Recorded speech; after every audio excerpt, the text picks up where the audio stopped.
floor to our colleague, Mr. Flanagan. This is the proposal of an opinion on EU funds for gender equality. Of the floor, sir.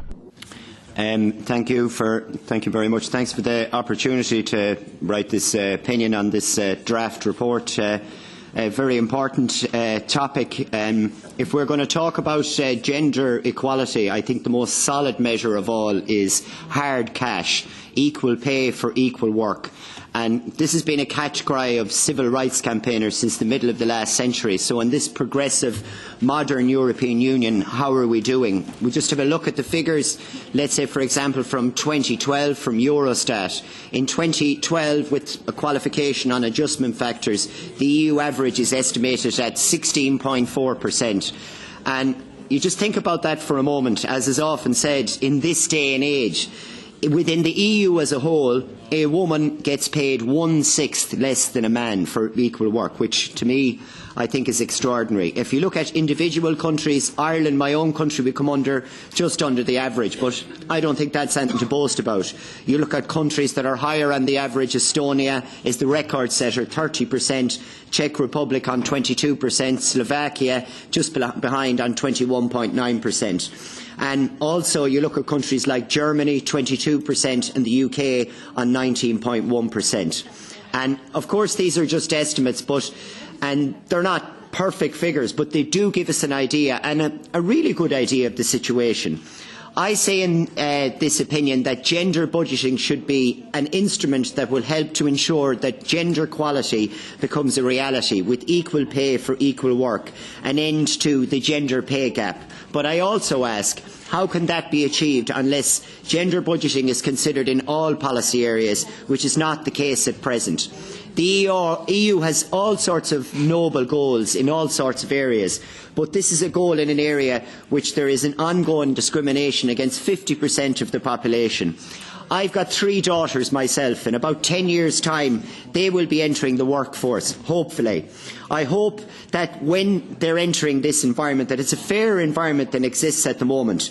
But that's not going to happen by itself, and we've got to work towards that.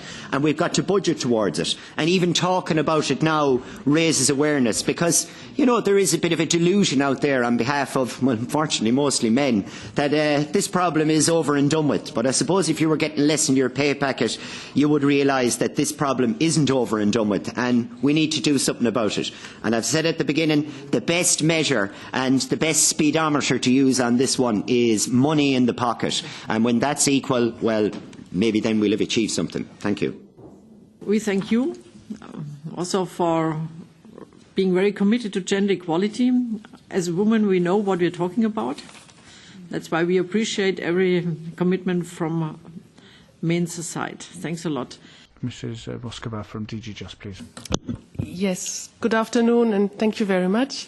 Thank you very much also to the rapporteur for the draft opinion and the focus you put on combating the gender pay gap. I wanted to maybe point you to what is the Commission's work programme in the field of gender equality, which is the strategic engagement for gender equality that was published a year ago. And in this strategic engagement, we have identified 5 priority areas for action. And one is on equal economic independence of men and women. And the second one is precisely on combating the gender pay gap, but also the gender pension gap, which is the consequence of the gender pay gap.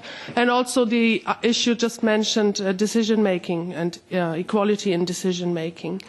And what we have also tried to do in that document is to identify available EU funds for gender equality where they can be identified, because in the design of the programs that is not always an easy task. But there's a specific chapter also on EU funds for gender equality in that. That is all what I have to say for the moment, I think. Ja, danke schön. Wünscht die Frau Kollegin Schulin das Wort? Thank you. Does Mrs. Schulin want to take the floor as a shadow? No? Okay. So, Mr. Flanagan, then to conclude, you have the floor again. Thanks very much for your points, and Mrs. Abaya Sender, they're excellent points on the European Court of Auditors. It's very hard to choose a woman for the position if you don't get that opportunity. If you're not in, you can't win. So we need to, I suppose, in a sentence, we need to practice what we preach, and that needs to be included in it. So I am obviously not a woman myself, but my 3 daughters, they'd never forgive me if I don't fight for them. So I'm on your side.